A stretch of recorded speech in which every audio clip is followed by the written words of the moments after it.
Hello and welcome to Advanced Machines. So what I want to do in this series is talk about the three machines that are added. We've got the Rotary Macerator, the Centrifuge Extractor and the Singularity Compressor. The first thing I would like to talk about is this item, the Rotary Macerator. However, what I need to do first is to fully explain how the macerator works and then explain how the rotary macerator works, and you can do a sort of comparison and work out which is the best one to use, because even though the machines are more advanced, it's a case of do you use the advanced machines or you use more of the less advanced machines, and that's something which is a kind of key design decision. So I've got a regular macerator here, so let's just give it an operation. So it fills up, and what this is going to do is it takes 2 EU per tick, and it's going to take 400 ticks to do that, and that's going to be 20 seconds. So if we then multiply the duration times the energy, the duration is 400 ticks, the energy is 2, so we're looking at 800 as a final sort of resting point. So yeah, we can sort of can show that a little bit better if we just get one piece here, not like that.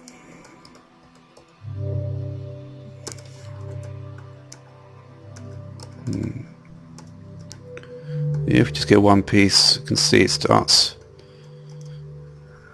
Well, it's got its internal buffer of 800 now. Probably the best way to show it though is not like this. But anyway, basically, I'll show it in a second actually properly. Yeah, I mean it's at the moment it's full. It's a 6339. I'll show it now. So 6339. And we should be at 5539 at the end.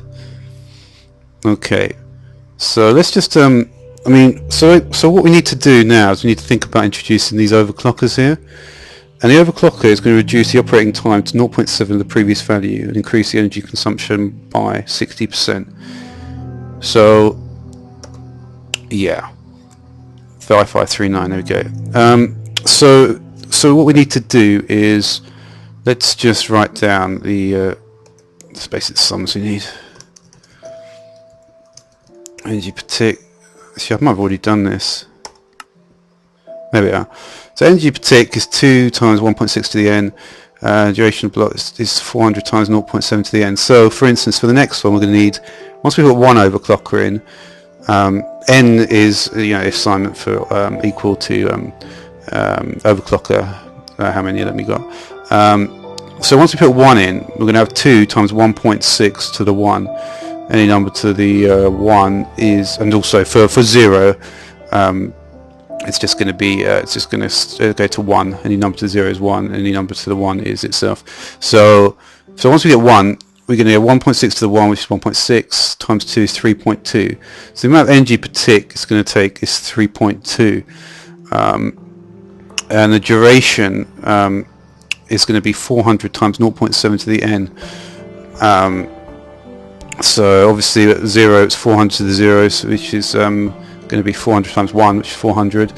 For this one, for the first one, it's going to be 0.7 to the n. It's going to be 0.7 times 400 is 280.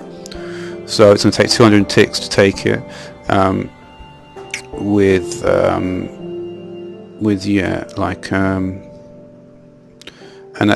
that's going to be 280 ticks to take it.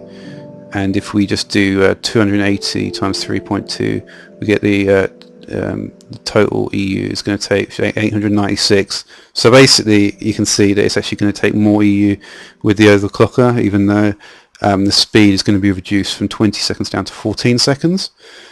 So we look at this, we can sort of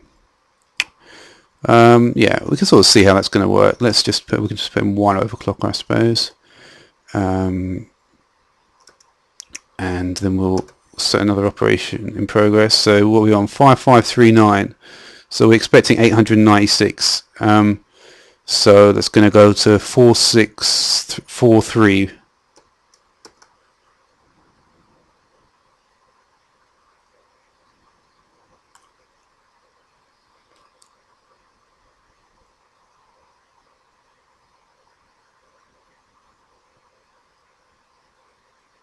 No, maybe I did maths wrong.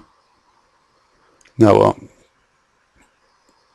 So what is that? Plus 896 is 553. Is that 55?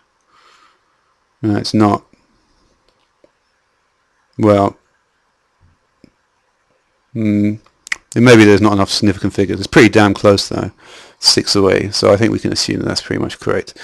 And the thing about this is because it's it's quite a lot of significant figures, and it may not be in all the charts and stuff. But as long as you've got a fairly clear idea, you should be able to make a rough estimate. I mean, to be honest, I prefer precise values, but so be it. There may also be something to do with when you actually initially. I think there may be like a buffer of some kind, because when you actually move on to the more advanced macerators, there's a spin-up time. I'm not sure, but I have a feeling that maybe there is some sort of spin-up time, because when you actually start up a macerator, it doesn't just fill up the buffer and then and it's down to like, it doesn't just go up. It just. I mean, I know the buffer's 800 and everything, but yeah. And then there's a curious figure as well. It consumes 625 EU per operation, and for an extractor it's 313.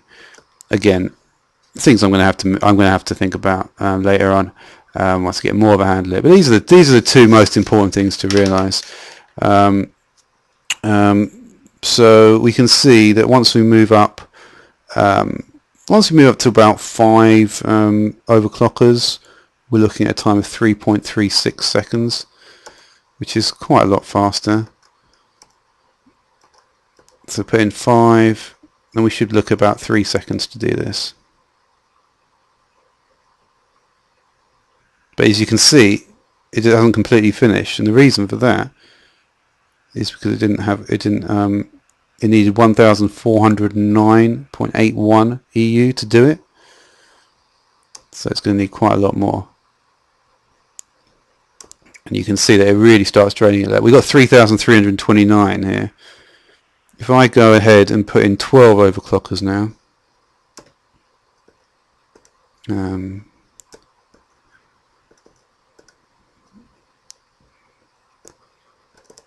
this is going to almost completely drain this whole thing. In fact, it's got 800 as well, so I could even so 800 plus before 1, I could put in 14,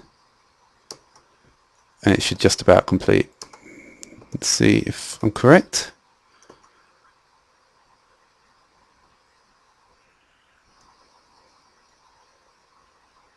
No, it doesn't want to go.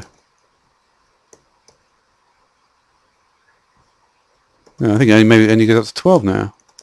But you can see even with 12 it takes 562 EU per tick compared to 2 for 0. The duration in ticks is 5.54, which works out to about 0.277 in seconds.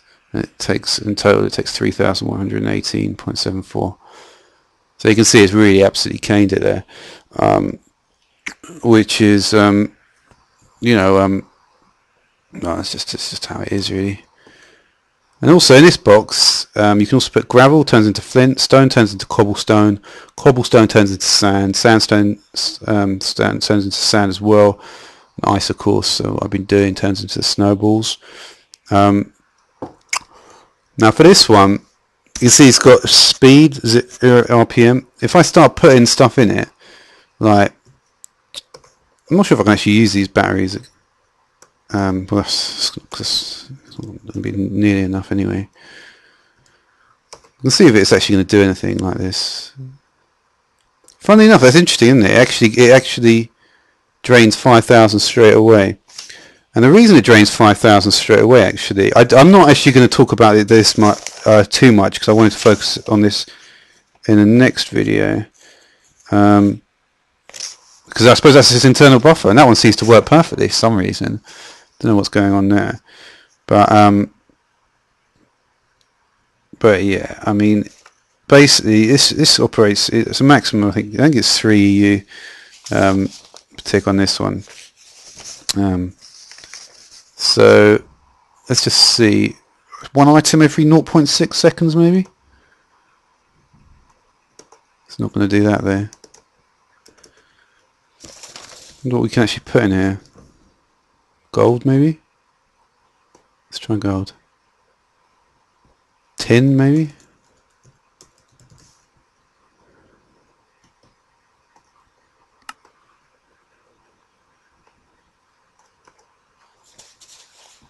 So this, as you see, it's speeding up and it's draining things pretty fast.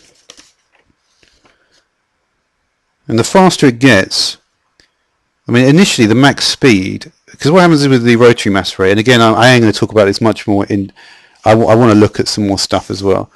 And also, I haven't even talked about energy storage upgrades, which can upgrade a machine, their internal storage capacity, and transformer upgrades, which can upgrade a machine's power input rate or tier. So remember, it's 32 for low, 128 for mid, and then 512, I think, for high. So you can see it's yeah, this should go up to, I believe it's going to go up to 7,500. Not without any power, it's not there.